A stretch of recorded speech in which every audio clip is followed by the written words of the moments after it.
terkait adanya ijazah palsu Joko Widodo. Kami berada di Bareskrim tentunya untuk menyampaikan bukti tambahan menjelang adanya keberangkatan TPUA menuju ke kampus Universitas Gadjah Mada dan kediaman Joko Widodo di Solo pada tanggal 15 dan 16 April 2025 nantinya.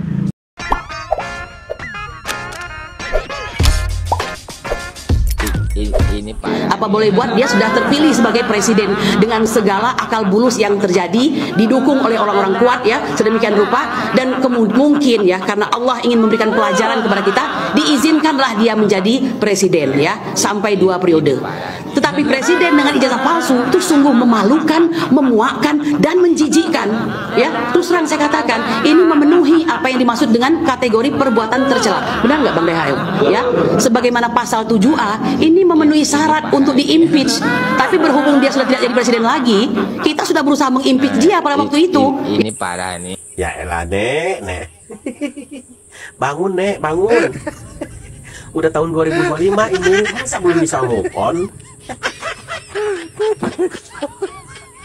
Pak Prabowo aja sebagai lawan Pak Jokowi di 2 kali pilpres, sekarang udah bersama-sama membangun negeri ini. Masa nenek belum bisa move on? Aduh.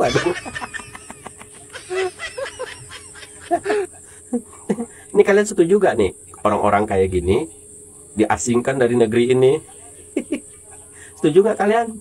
Karena bikin onar mulu. Orang mau udah kemana-mana, negara orang udah maju, ini mikirin ijazah palsu aja. Sebegitu tersiksanya kan nenek gara-gara Pak Jokowi, ha?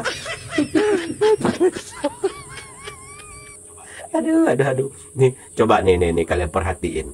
Itu mikrofon yang dia pakai itu, setiap kelompok dia berorasi, ya kan? Pasti aja mikrofon itu yang dia pakai. Itu aromanya bukan main itu. Menyengat banget itu aromanya, karena berbagai macam mulut kotor nempel di situ.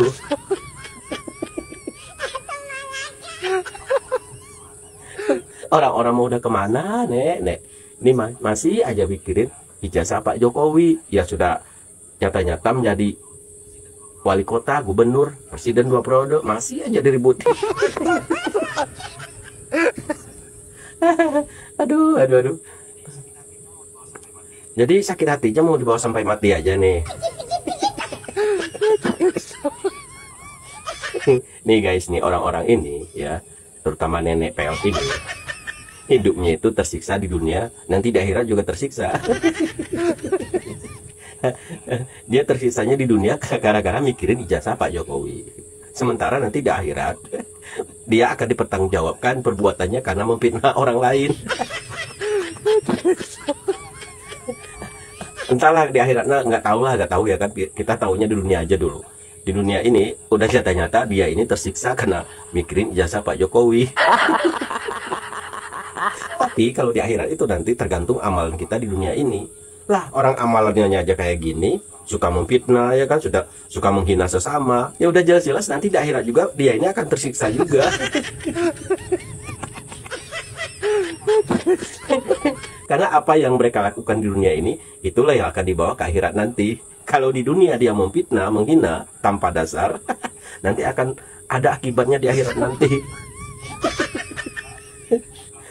Muka aja kelihatannya agamis, tapi kelakuannya najis.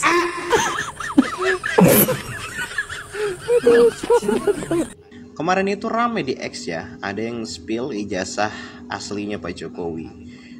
Justru alih-alih mereka mengiyakan, tapi mereka malah mendoxing orang yang men-spill ijazah aslinya Pak Jokowi. Ada yang mengatakan itu adalah kader PSI dan segala macam. Nah itulah gue bilang juga apa. Mereka ketika kalah ditunjukkan tuh ijazah aslinya. Yang mereka lakukan bukan membenarkan tapi mencari siapa ya kan yang spill ijazah aslinya Pak Jokowi, didoxing orang itu.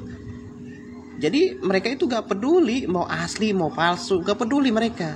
Walaupun nanti misalkan nih ya kan dipegang sama Pak Jokowi beserta Pak Jokowi dipoto, mereka gak akan percaya sama gua ya. Berkali-kali gue pernah bilang di sosial media, 100% mereka gak akan percaya walaupun Jokowi yang pegang tuh ijazah aslinya. Percaya sama gue, ya. Yang mereka inginkan itu adalah hanya ya ijazah itu palsu, karena di memori yang tersimpan di otak mereka itu ya itu doang.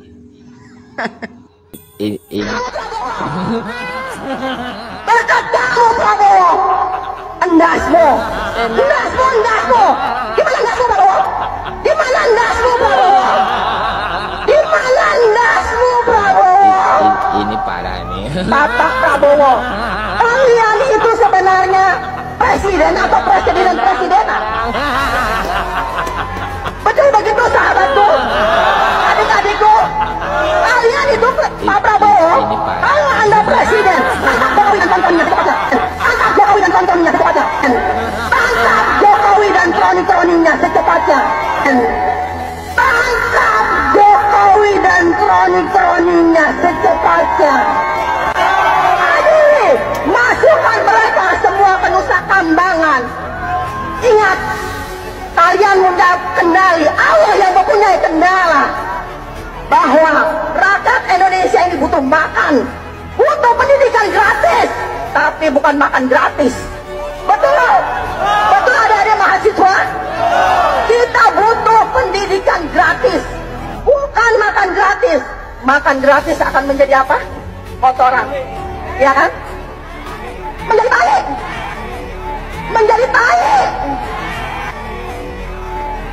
menjadi baik. Ini parah nih. Ayo mak siapa ini? Ayo ngaku. Tenang. Yang jelas bukan mak saya ya. Sorry ya. Rugi punya mak kayak gini. Ini sudah dipastikan ini pendukung dari capres yang keok.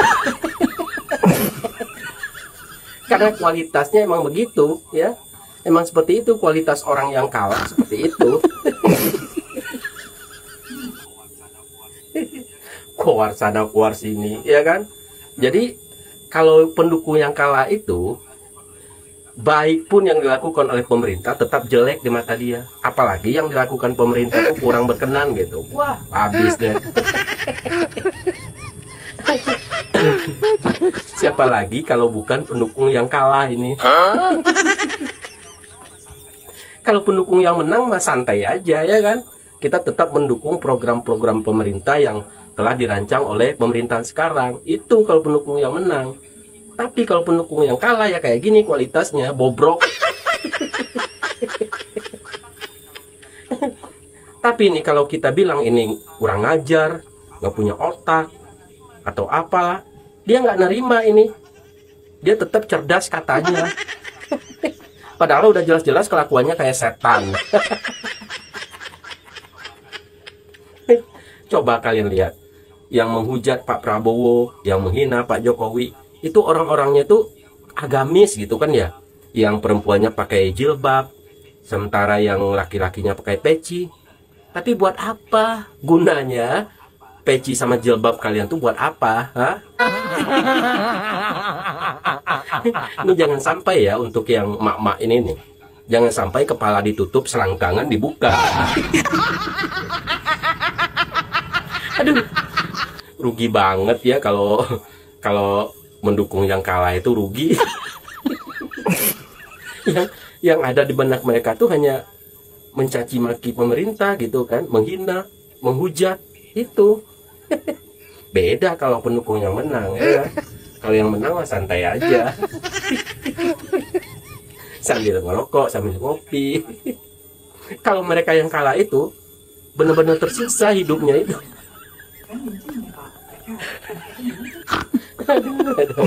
Ini mak-mak ini ya Allah. Ini gimana ya reaksi anak sama suaminya kalau kayak gini? Apa benar-benar suami sama anaknya itu mendukung kelakuan maknya kayak gini atau gimana sih? Tapi kayaknya dia dukung tuh, karena kan dapat imbalan ya kan, dengan menghina, menghujat Pak Jokowi atau Pak Prabowo itu dapat imbalan itu. Nah, kalian tahu nggak kenapa nggak diapa-apain sama Pak Jokowi dan Pak Prabowo? Kenapa nggak diapa-apain? Ya karena Pak Prabowo sama Pak Jokowi itu pengen ngasih makan ke orang-orang yang kayak gini. Kalau dia nggak menghujat, nggak mencaci, nggak memaki, mereka dapat makan dari mana gitu loh. Jadi lahan pekerjaan dia tuh hilang. Coba antar kalau ditangkap, ya kan, dipenjarakan, mereka akan tersiksa seumur hidup, ya kan. Mending ya kayak gini didiamin. Ya minimal dia hidup lah dengan cara seperti ini, dia dapat duit makan gitu kan. Jadi ada pertimbangan tersendiri dari Pak Prabowo dan Pak Jokowi, ya kan. Biarin aja lah, mereka juga kan pengen hidup gitu kan. Karena makan mereka tuh di situ dengan cara seperti itu. Kalau bukan dengan cara seperti itu, mereka mungkin nggak makan gitu ya. Ya harap dimaklumin lah. Coba kalian perhatiin, nggak diapa-apain tuh sama Pak Prabowo sama Pak Jokowi. Ya karena Pak Prabowo sama Pak Jokowi itu kasihan lihat orang-orang yang kayak gini. Nanti hilang, mata pencariannya hilang. Mereka nggak dapat duit lagi dan keluarganya nggak bisa makan gitu loh. Contohnya yang menuduh ijazah Pak Jokowi palsu, ya kan. Mana nggak dia apa-apain kan sampai sekarang sama Pak Jokowi. Biarin aja, penasaran sampai mati. Biarin aja, karena mereka kan emang mata pencariannya itu. Dia kan bikin channel YouTube, ya kan. Nah nanti dengan caranya seperti itu, pasti tuh banyak penonton, banyak yang like, banyak yang share. Nah, dengan banyaknya penonton, otomatis dia kan dapat duit tuh dari iklan. Nerima gaji tiap bulan dari YouTube. Itu harapannya. Makanya saya bilang itu mata pencarian dia. Jadi nggak ada apa-apain sama Pak Prabowo dan Pak Jokowi. Kalau emang Pak Jokowi niat gitu ya, gampang lah ngandangin orang-orang kayak gini, gampang. Tapi kan Pak Prabowo sama Pak Jokowi itu punya pertimbangan tersendiri. Kalau mereka diringkus, otomatis keluarganya termasuk dia tuh nggak bisa makan lagi gitu kan. Ngerti kan? Ngerti? Ya jadi seperti itu. Makanya dibiarin sampai mati.